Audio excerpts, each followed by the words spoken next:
Hello. So for my picture that is worth 1,000 words, I have chosen this one here. This is a picture of my son right here at his scouting crossover ceremony. This is his new troop that is welcoming him in. So just to explain a little bit about all of that.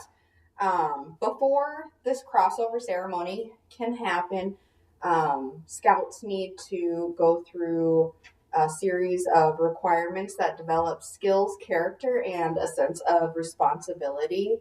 The first one that they have to complete is their Bobcat, and this is just an intro to scouting, laying the fundamentals for them. And then the next one is their outdoor adventure where they develop survival skills. So for this one, for example, my son went camping for 3 days. He then had to make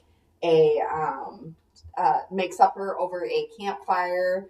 He made what we call like a hobo dinner where you take tin foil and have hamburger meat and then you put the veggies in there and then close it all up and cook it over the campfire.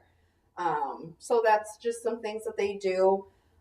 Personal fitness is the next requirement that he had to complete. He had to track his fitness for 1 month and then also had to develop a balanced meal plan. This helps them create good habits to create lifelong wellness. Next requirement is their citizenship requirement, where the scouts give back to the community. Unfortunately, my son was sick when his troop participated in this one, so he had to do this one solo. But he did volunteer for the Salvation Army over the holidays, doing the ringing, the bell ringing.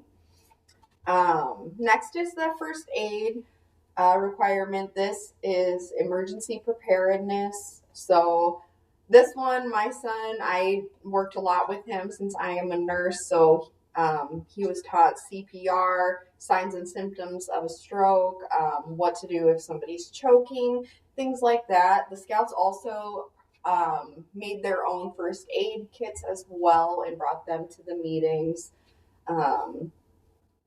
Lastly is the duty to God requirement, where the scout needs to verbalize how they incorporate faith into their everyday life. This just reinforces the moral principles of scouting in general. So once they've completed all this, then they can participate in the crossover ceremony like you saw in the photo. That ceremony consists of the Arrow of Light Den leaders, Scoutmaster, scouts from both Cub Scout troop and the scouting troop. And then, of course, parents are all there for this ceremony. There is a bridge that the kids will cross over once their name is called to symbolize the transition. On this bridge, each plank lists out a value from scouting. So it reads trustworthy, helpful, obedient, kind, cheerful, thrifty, brave, reverent, loyal, friendly, courteous, and clean.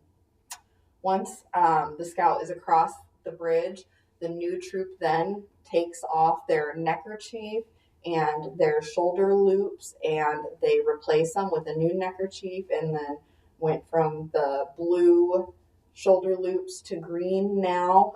That's what they were doing in the photo that I showed you.